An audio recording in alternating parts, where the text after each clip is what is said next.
Hello learners, welcome back to another video. இந்த வீடியோவில் நம்ம மைக்ரோசாஃப்டோட மைரானோ 1 குவாண்டம் சிப் எப்படி ஒர்க் ஆகுது அண்ட் மைக்ரோசாஃப்ட் கண்டுபிடிச்ச புது ஆர்கிடெக்சர் என்ன அண்ட் மைரானோ குவாசி பார்ட்டிகளை எப்படி ஐடென்டிஃபை பண்ணாங்க அப்படின்றதெல்லாம் டீட்டெயிலாக பார்க்கலாம்.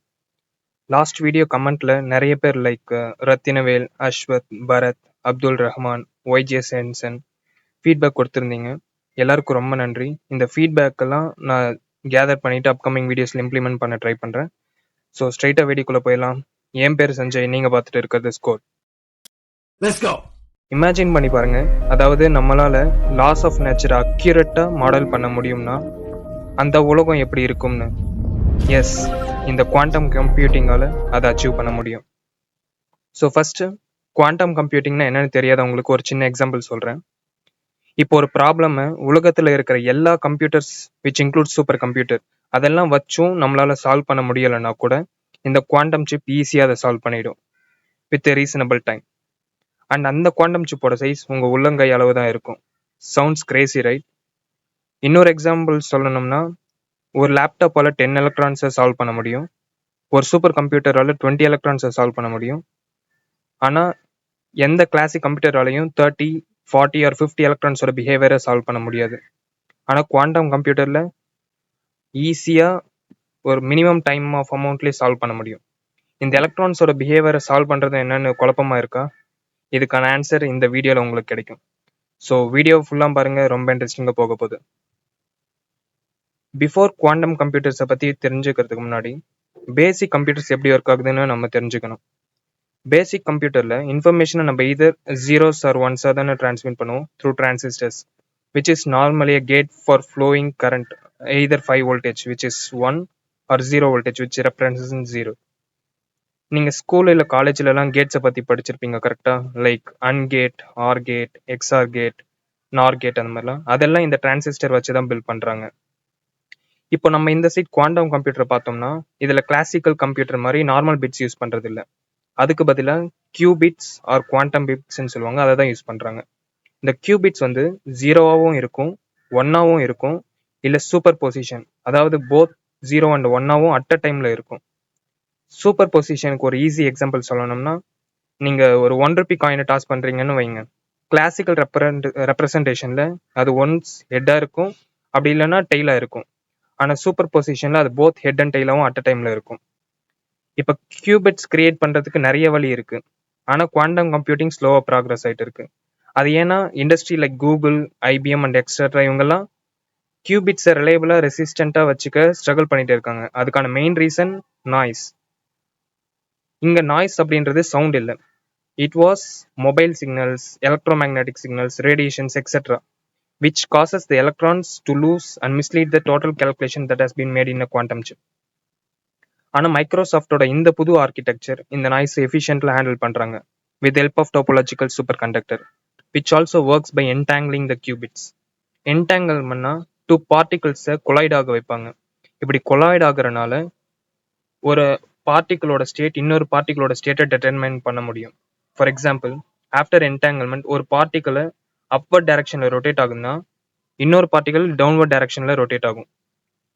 நீங்கள் ஒரு பார்ட்டிகளை எடுத்துகிட்டு போய் யூனிவர்ஸில் எங்கே வச்சாலும் எர்த்தில் இருக்கிற இன்னொரு பார்ட்டிகளை வச்சு யூனிவர்ஸில் இருக்கிற அந்த பார்ட்டிகள் எப்படி பிஹேவ் ஆகுதுன்னு நம்மளால சொல்ல முடியும். நீங்கள் மிஸ்டர் ஜிகே சேனலில் கூட ரெஃபர் பண்ணி பார்க்கலாம், இதை பற்றி அவர் டீட்டெயில் எக்ஸ்பிளைன் பண்ணியிருப்பாரு.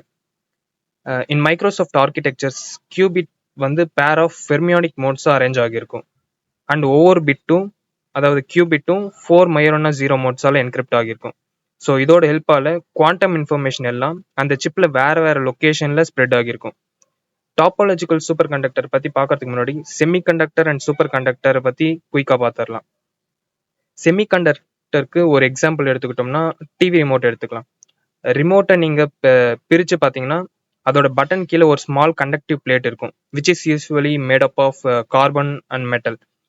இங்கே ரிமோட் பட்டனை வந்து insulator which doesn't conduct current, ரைட்டா? ஏன்னா பிளாஸ்டிக். நீங்கள் பட்டன் ப்ரெஸ் பண்ணும்போது அது ஒரு க்ளோஸ்டு சர்க்கியூட் ஃபார்ம் பண்ணி கரண்ட்டை பாஸ் பண்ணும். அதாவது இப்போ நீங்கள் இன்சுலேட்டருக்கும் கண்டக்டருக்கும் நடுவில் ஒரு கனெக்ஷன் கொடுக்குறீங்க பை ப்ரெஸ்ஸிங் த பட்டன். இதுதான் செமி கண்டக்டர். சூப்பர் கண்டக்டர் பற்றி பார்க்கணும்னா ஒரு மெட்டீரியல் அதோட எலக்ட்ரிக்கல் ரெசிஸ்டன்ஸ் எல்லாமே லூஸ் பண்ணிடும் below a certain critical temperature. இது அந்த மெட்டீரியலை கரண்ட்டை ஈஸியாக கண்டக்ட் பண்ண வைக்கும் without losing energy. Energy lose பண்ணுறதுன்னா ஜென்ரலாக ஹீட்டை ப்ரொடியூஸ் பண்ணும், ஓகேவா? But normal conductor like copper, சில்வர்லாம் கரண்ட்டை கண்டக்ட் பண்ணும்போது அதோட எலக்ட்ரான்ஸ் எல்லாம் ஆட்டம்ஸோட கொலாய்ட் ஆகி எனர்ஜி லூஸ் பண்ணிடும். ஸோ இதுதான் சூப்பர் கண்டக்டர். ஸோ இப்போ டாபாலஜிக்கல் சூப்பர் கண்டக்டர் பற்றி பார்க்கலாம். மைக்ரோசாஃப்ட் லாஸ்ட் இயர் குவாசி பார்ட்டிகளை ஃபர்ஸ்ட் டைம் அப்சர்வ் பண்ணுறாங்க. அதுதான் மயோரோனா பார்ட்டிகல். அண்ட் இந்த வருஷம் அவங்களால அதை கண்ட்ரோல் பண்ண முடியுது. அண்ட் அதோட ப்ராப்பர்ட்டிஸை யூஸ் பண்ணி ஒரு டாப்பா கண்டக்டரை டெவலப் பண்ணுறாங்க. ஒரு புது டைப் ஆஃப் செமிகண்டக்டர்னு சொல்லலாம். அது சூப்பர் கண்டக்டாகவும் ஆப்ரேட் ஆகும். இங்கே ஒரு எனர்ஜி கேப் கிரியேட் ஆகும், which is topological gap. So இந்த ஆர்கிடெக்சரை வச்சு மைக்ரோசாஃப்டால not just 10, 50 and 100 of qubits, millions of கியூபிட்ஸை இந்த சிப்பில் அவங்களால பிளேஸ் பண்ண முடியும். வேர் அந்த சிப்போட சைஸ் உங்கள் பாம் ஆஃப் ஹேண்ட் தான் இருக்கும். நம்ம நினைக்கிற மாதிரி இந்த சிப்லாம் டைரெக்டாக நம்ம சிஸ்டம்க்கு மதர் போர்டில் ஃபிக்ஸ் பண்ணுற மாதிரி பண்ண முடியாது. இந்த சிப்லாம் ஐசோலேட் பண்ணியிருப்பாங்க in a vacuum can. And can இருக்கிற எல்லா ஏரையும் வெளியே பம்ப் பண்ணிடுவாங்க. அண்ட் அந்த மாதிரி உள்ள இன்னும் 2 வேக்யூம் கேன் இருக்கும். அதுக்குள்ளதான் சிப் பிளேஸ் ஆகியிருக்கும். Where the vacuum can gives as thermal insulation and a shielding which will not allow any radiation, noise or signals into it. இங்க அந்த வேக்யூமை லோ டெம்பரேச்சருக்கு கூல் பண்ணிடுவாங்க. ஏன்னா ஹீட் ஒரு சோர்ஸ் ஆஃப் நாய்ஸ் தான். Finally நம்ம ப்ரீவியஸாக சொன்ன மாதிரி குவாண்டம் ஆர்கிடெக்சரில் எலக்ட்ரான்ஸ் ஈஸியாக நாய்ஸ்க்கு அஃபெக்ட் ஆகும்னு பார்த்தோம். குவாண்டம் சிப்பில் எலக்ட்ரான்ஸ் பாஸ் ஆகிறதுக்கு டிஃப்ரெண்ட் கைண்ட்ஸ் ஆஃப் மெட்டீரியல்ஸால் ஆன நானோ ஒயர்ஸ் தான் யூஸ் பண்ணுறாங்க மைக்ரோசாஃப்ட். அண்ட் அங்கே குவாண்டம் டாக்கும் இருக்குது, அதாவது ஒரு கேட் மாதிரி. இப்போ நானோ ஒயர் ஸ்ட்ரெயிட் லைனாக இருக்குன்னு அதோட ஒன் எண்ட் அண்ட் அதர் எண்ட்லையும் இந்த கேட் இருக்கும். எலக்ட்ரான்ஸ் அந்த கேட்டை கிராஸ் பண்ணி தான் உள்ளே வரும், வெளியே போகும். ஸோ நம்பர் ஆஃப் எலக்ட்ரான்ஸ் இந்த கேட்குள்ளே வரதை ஒரு ரீடர் ரீட் பண்ணும். ஈவன் நம்பர் ஆஃப் எலக்ட்ரான்ஸ் இருந்ததுன்னா ஜீரோஸ்ன்னு ரெப்ரசென்ட் பண்ணும். ஆட் நம்பர் ஆஃப் எலக்ட்ரான்ஸ் இருந்ததுன்னா ஒன்ஸ்ன்னு ரெப்ரசென்ட் பண்ணும். So even or odd numbers of electrons நம்ம எப்படி கரெக்டாக கால்குலேட் பண்ண முடியும்னா, கேட்ஸும் அங்கே இருக்கிற 2 கேட்ஸுமே க்ளோஸ் ஆகிடும். ஸோ உள்ள எலக்ட்ரான்ஸை வரவிட்டு பின்னாடி அந்த சைடு ஆப்போசிட்ல இருக்கிற கேட் க்ளோஸ் ஆச்சுன்னா அந்த எலக்ட்ரான்ஸ் அந்த ஒயர்லெஸ் ஸ்டே ஆகிடும். ஸோ அந்த எலக்ட்ரான்ஸ் எல்லாம் கேட் விட்டு வெளியே போக முடியாது. அந்த எலக்ட்ரான்ஸ்லாம் நானோ ஒயர்ஸ்ல அப்படியே இருக்கும். ஓகே, இதை தான் கியூபிட்ஸ்னு ரெப்ரசென்ட் பண்ணுறோம். ஆனால் இங்கே தான் நாய்ஸ் பிரச்சனை இருக்குது. Some kind of mobile signals, radiations from earth ஈஸியாக இந்த எலக்ட்ரான்ஸை டேமேஜ் பண்ணிடும். So here comes Majorana particle. இது எப்போவுமே பேரா தான் இருக்கும். இந்த ஆர்கிடெக்சரில் இதுக்கு எலக்ட்ரான்ஸை இந்த எலக்ட்ரான்ஸை ஒரு பர்டிகுலர் 3 மைக்ரான் கேப்ஸில் கிரியேட் பண்ணுறாங்க, which is non locally separated. இப்போ அந்த எலக்ட்ரான்ஸ் எல்லாமே பிட்வீன் தி குவாசி பார்ட்டிகல்ல இருக்கும். So which creates energy gap. நம்ம என்ன சொன்ன மாதிரி டாபாலஜிக்கல் கேப் ஒன்று கிரியேட் ஆகும். இப்போ நாய்ஸ் வந்தாலும் அந்த எனர்ஜி கேப் வழியாக போயிடும், which to not affect the electrons. நான் ப்ரீவியஸாக எலக்ட்ரான்ஸை ரீட் பண்ண ஒரு ரீடர் இருக்கும்னு சொன்னால, அதை ரீட் பண்ணி டேட்டாவை எங்கே ஸ்டோர் பண்ணும்? எஸ், குவாசி பார்ட்டிகுலர் தான் ஸ்டோர் ஆகும். அதாவது நான் ஒரு அப் டு 4 எலக்ட்ரான்ஸ் அந்த நானோ ஒயரில் பிளேஸ் ஆகும்னு சொன்னால, 2 எலக்ட்ரான்ஸோட டேட்டா 1 குவாசி பார்ட்டிகல்லையும் another 2 எலக்ட்ரான்ஸோட டேட்டா இன்னொரு குவாசி பார்ட்டிகல்லையும் ஸ்டோர் ஆகும். Which means even number of எலக்ட்ரான்ஸ்னா 0 அண்ட் ஆட்னா 1. இப்போ உங்களுக்கு ஏன் நார்மல் ஆர்கிடெக்சரோட இந்த ஆர்கிடெக்சர் நாய்ஸை ஹேண்டில் பண்ணுதுன்னு புரியும். ஓல்டர் ஆர்கிடெக்சரில் நம்ம டேரெக்டாக எலக்ட்ரான்ஸை ரீட் பண்ணுவோம், பட் நாய்ஸ் அஃபெக்ட் ஆச்சுன்னா மொத்த கேல்குலேஷன்ஸுமே கொலாப்ஸ் ஆகிடும். பட் இந்த ஆர்கிடெக்சரில் நாய்ஸ் ஃபர்ஸ்ட் எலக்ட்ரானை அஃபெக்ட் பண்ணாது, because energy gap and the data is read and stored in quasi particle.